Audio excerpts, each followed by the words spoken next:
안녕하세요. 세무사 유타카 와타나베입니다.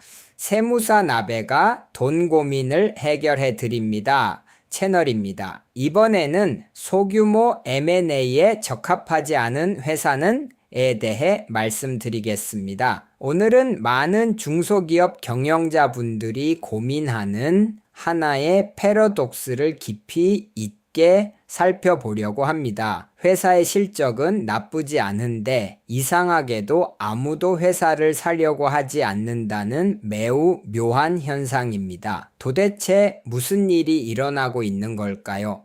함께 이 수수께끼를 풀어보겠습니다. 왜 당신의 회사는 팔리지 않는 걸까요? 사실 생각하기 싫은 질문일 수도 있습니다.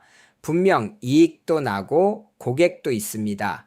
그런데 막상 매각하려고 하면 아무도 관심을 보이지 않습니다. 창업자 입장에서는 정말 악몽 같은 상황일 것입니다. 그렇다면 근본적인 원인은 무엇일까요? 지금부터 함께 살펴보겠습니다. 먼저 매각이 어려운 회사들의 공통점을 보겠습니다. 사실 팔리지 않는 회사에는 놀라울 정도로 공통된 특징이 있습니다. 매수자는 이를 보고 이 거래는 좀 망설여지는데 라고 느끼게 됩니다. 그 결정적인 포인트가 무엇인지 살펴보겠습니다. 많은 분들이 회사의 가치는 결국 이익의 크기로 결정된다고 생각하시죠. 하지만 실제로는 그렇지 않습니다. 특히 기업의 매매, 즉 M&A의 세계에서는 훨씬 더 중요한 요소가 있습니다. 문제는 이익의 규모가 아닙니다. 진짜 문제는 의존성입니다. 즉 회사가 누구에게 무엇에 의존해서 운영되고 있는지입니다. 바로 이 점이 운명을 가르는 분기점이 됩니다. 그리고 그 의존성의 정체가 바로 속인 경영입니다. 매수자가 가장 싫어하는 경영 방식이라고 할 수 있습니다. 말하자면 팔리지 않는 회사가 공통적으로 안고 있는 병명과도 같은 것입니다. 그렇다면 이 속인성이란 무엇일까요? 회사의 성공과 일상적인 업무가 모두 대표 개인의 능력, 지식, 인맥에 의존하고 있는 상태를 말합니다. 좀 더 쉽게 말하면 대표가 없으면 회사가 돌아가지 않는 상태입니다. 극단적으로 들릴 수 있지만 실제로 이런 회사는 매우 많습니다. 이것은 매수자 입장에서 보면 매우 위험한 신호입니다. 실제로 자료에도 명확히 나와 있습니다. 소규모 M&A에서 기피되는 회사는 대표 개인의 경영 능력에 과도하게 의존하는 회사라고 말입니다. 이것이 바로 매수자의 솔직한 생각입니다. 한번 생각해 보십시오.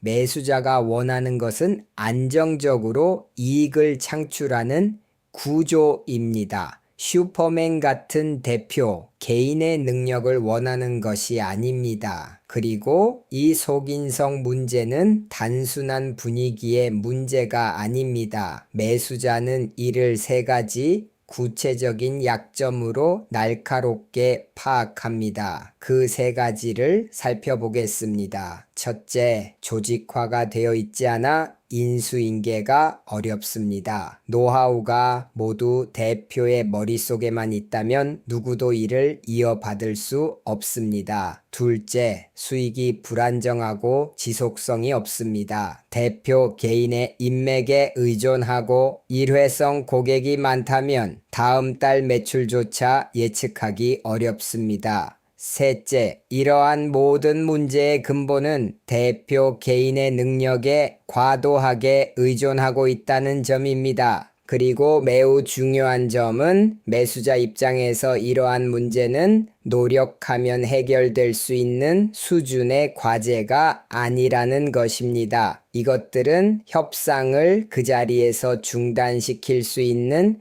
딜 브레이커, 즉 거래에 있어 치명적인 장애 요소입니다. 다음으로 대표는 회사라는 상태의 기업이 매각 협상에서 어떤 결과를 맞이하게 되는지 살펴보겠습니다. 속인성이 높은 회사의 매각 난이도는 예상대로 매우 높습니다. 왜냐하면 회사 가치의 원천이 대표 개인에게 있기 때문입니다. 반면 시스템으로 수익을 창출하는 회사는 그 가치가 조직과 구조 자체에 있기 때문에 매각이 훨씬 원활하게 진행됩니다. 결국 매수자가 원하는 것은 자신이 현장에 없어도 지속적으로 돈을 만들어내는 진정한 자산입니다. 결론은 매우 간단합니다.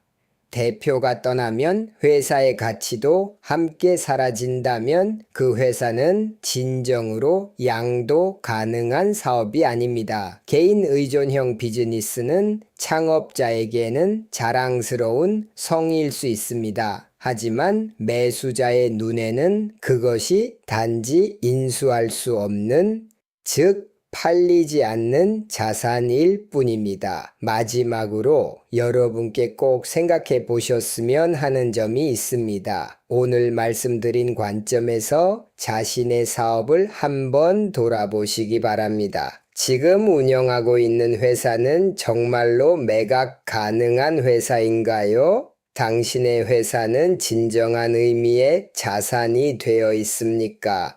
지금 열심히 만들고 있는 것이 미래에 누군가에게 넘길 수 있는 시스템인가요? 아니면 단지 규모만 커진 개인의 일에 불과한가요? 이 질문에 대한 답이 여러분의 회사의 미래, 나아가 여러분 자신의 미래를 결정할 수도 있습니다. 오늘부터라도 조금씩 시스템 구축을 의식하며 사업을 만들어 가시길 바랍니다. 이번에는 소규모 M&A에 적합하지 않은 회사는 이라는 주제로 말씀드렸습니다. 소규모 M&A에 대한 자세한 내용은 와타나베 유타카 세무사 사무소 홈페이지를 참고해 주십시오. https://watanabe-yutaka.com 앞으로도 돈을 주제로 다양한 이야기를 전해드릴 예정이니 세무사 나베가 돈 고민을 해결해 드립니다.